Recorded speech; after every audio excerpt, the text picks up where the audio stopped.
You know that feeling, right? It's late at night, the room is completely dark. Just the glow of the monitor illuminating your face. Exactly, just that blue light, and you are staring at your screen, and you've got, I don't know, a dozen browser tabs open. Oh, at least a dozen. Right, and you've been circling this one specific idea for weeks or maybe even months. Like maybe it's starting something online or building a new side project or finally taking a new career path. Yeah, you just keep circling it. You keep circling, you keep looking at it, but for some completely maddening reason, you haven't actually moved yet. You are just frozen in place. It's a remarkably common scenario, and it is honestly an incredibly frustrating place to be. Yeah, absolutely. Because you have the desire, right? You have the baseline idea, but there is this invisible heavy barrier keeping you completely stationary. And the worst part is the guilt. Yes, the guilt. You sit there feeling like you are doing something wrong, like there is some fundamental flaw in your drive. The guilt is so heavy. And that invisible barrier is actually the exact focus of our deep dive today. It's a great topic. It really is. We are exploring a brief, but honestly incredibly dense and insightful piece of writing titled, Why Most People Stay Stuck and How to Break It. All right.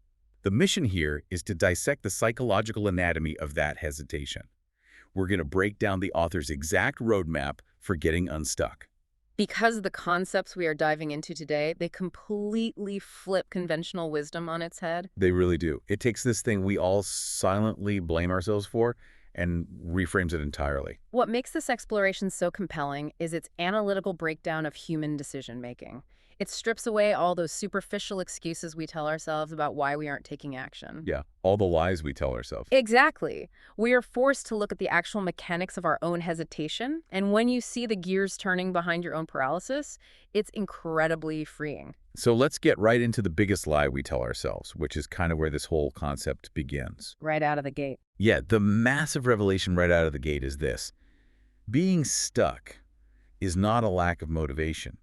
And it's also not because you just haven't found the quote-unquote right opportunity yet. Which completely flies in the face of everything we are taught. I mean, we live in a culture that absolutely worships the hustle and grind. Oh, 100%. Our default assumption is always that if we aren't moving forward at top speed, we must just be lazy. We think the solution is, more caffeine, more motivational YouTube videos, just sheer willpower. It's like we're a dead battery or something. Exactly. We treat ourselves like a dead battery that just needs a jump start. Yes.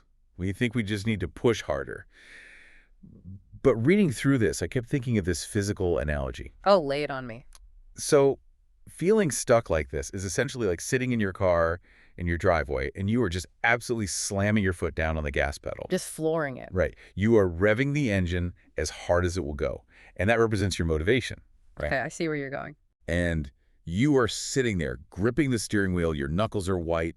You're sweating, completely frustrated, screaming, why isn't this car moving? All while being completely unaware that your parking brake is fully engaged. Exactly.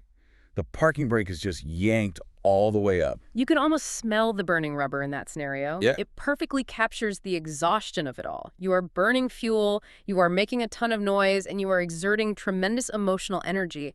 But there's a mechanical hold. Right, you have a mechanical hold preventing forward momentum. The reality is that your engine is fine. Your motivation is actually redlining. The problem is entirely the parking brake. Okay, so if motivation is the engine, what is the whole right opportunity excuse? Because a lot of people think they are stuck simply because they haven't found the perfect online business model or the perfect time to start. Well, we externalize the problem because it's easier. We tell ourselves, I am perfectly ready to act. I have the drive. I am just waiting for the flawless opportunity to present itself. Like it's just going to drop out of the sky. Exactly. We convince ourselves that the delay is just a matter of external circumstances aligning perfectly. But the core issue is actually a fundamental missing element in how we process these opportunities internally. So the right opportunity is just a myth. A dangerous myth. It assumes that clarity comes from the outside world, delivering a zero-risk package to your doorstep, rather than from your own internal capacity to evaluate risk. Okay, so if the parking brake isn't a lack of motivation, and it isn't a lack of a magical perfect opportunity, what is the actual break? That's the big question. Right, what is actually holding us back? And according to the text, the underlying reality is a total lack of trust in the decision. It is a profound crisis of trust. People don't feel confident that what they are looking at is right for them or, safe enough to move forward with. You don't trust the decision because you don't trust your own ability to determine if an option is viable. You don't know how to measure the depth of the water, so to speak. Yeah, and when you lack that internal trust, you fall into this endless agonizing loop. The loop of researching, watching, and thinking. Yes, the endless consumption. And the distinction made here in the text is incredibly sharp.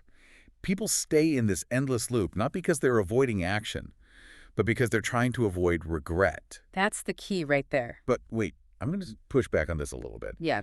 I've always been taught that researching a business model to death before starting is just being responsible. Sure, it sounds responsible. Right. I mean, if you are going to invest time and money, shouldn't you watch every tutorial and read every case study? How is being overly prepared a bad thing? Well, that is the genius of the trap. The disguise is brilliant. Endless research masquerades perfectly as responsible preparation. Okay, I see. Watching a 2-hour breakdown of e-commerce strategies actually feels highly productive.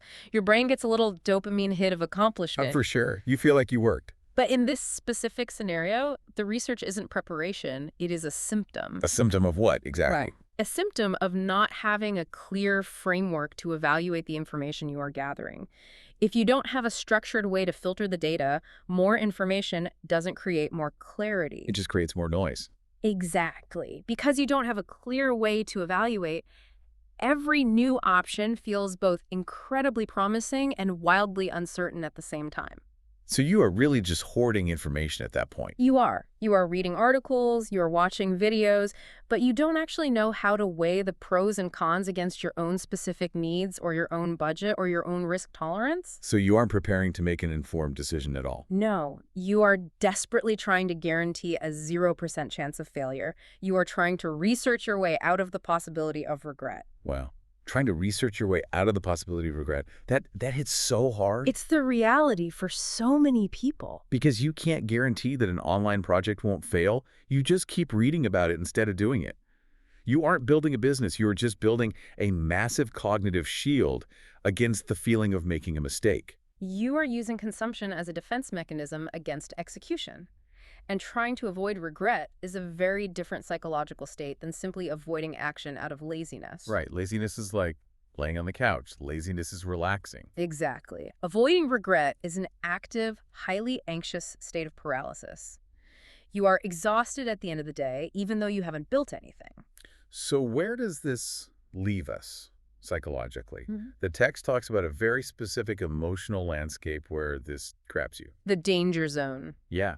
When everything feels uncertain, doing nothing starts to feel like the only safe choice. It's pure human survival instinct kicking in. When an organism is faced with an environment where it cannot accurately assess the threats, the default biological safety protocol is to freeze. Right, just don't move. If you cannot evaluate the landscape, if you can't tell if the shadow in the grass is a predator or just the wind movement feels incredibly reckless. So doing nothing isn't a passive failure in your mind. No, it is an active choice for safety. It's like you are stuck, not at the starting line, but in the space between interest and trust. I love that framing from the source. It's perfectly put. It paints such a vivid picture. It's like standing on the edge of a high dive at a pool.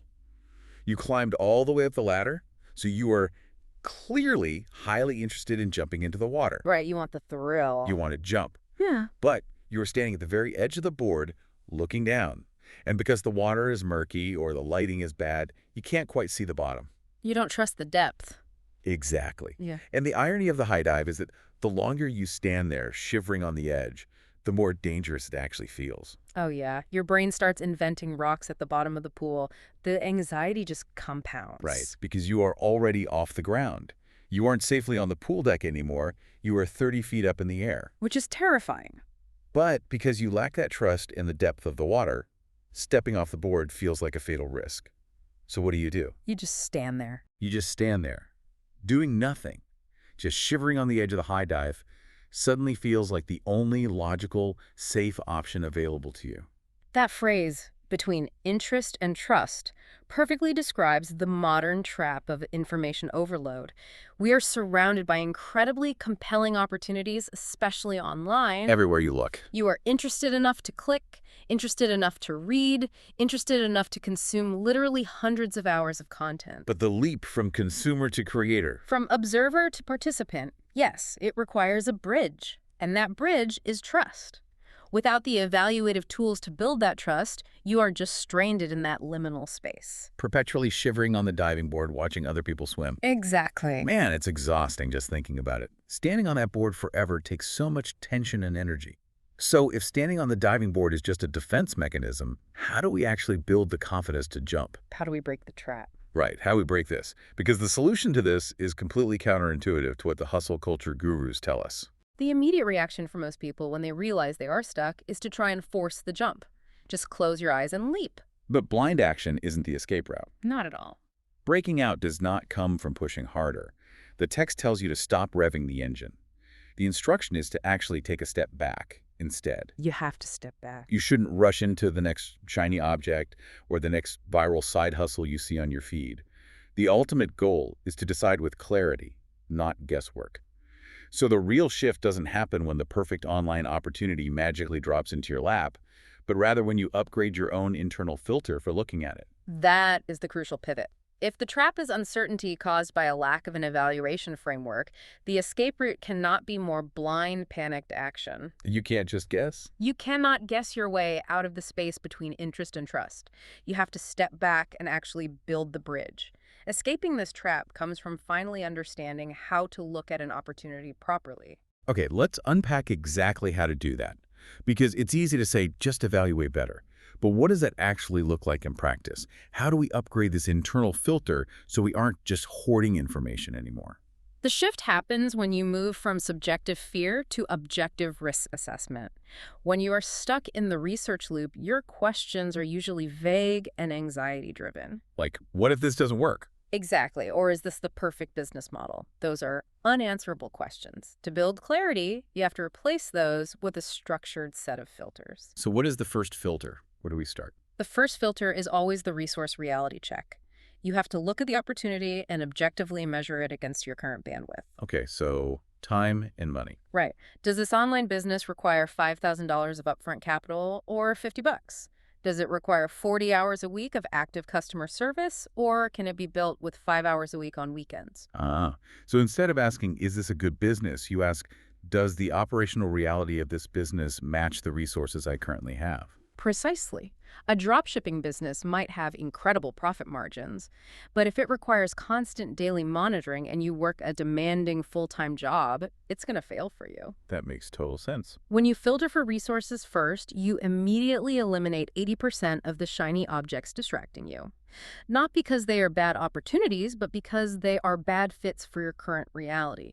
That instantly reduces the noise. That is so practical. It completely takes the emotion out of it. Okay, so what's the next step in the framework? The second part is conducting a worst-case scenario audit. This directly attacks the fear of regret. Oh, I like the sound of that. When we're on the high dive, we vaguely fear ruin. But you need to quantify what ruin actually looks like. If you start this specific online project and it completely fails in 6 months, what exactly have you lost? Let me guess. People usually overestimate the loss when it's vague, but when they write it down, it's actually much smaller. Exactly. You write it down. If this fails, I lose $150 in web hosting fees and about 40 hours of my time. But I will have learned how to set up a website and run basic ads. Wow, okay. Suddenly, the worst-case scenario isn't this terrifying monster in the closet. Yeah. It's a highly specific, very manageable cost of education. You've quantified the depth of the pool. So the monster just becomes a receipt for $150 and some weekends spent learning a new skill. That totally changes the feeling of standing on the board. You realize the water isn't bottomless. Right. It's just a few feet deep, and hitting the bottom won't actually hurt that much. Exactly. And the final piece of the evaluation is the skill gap assessment.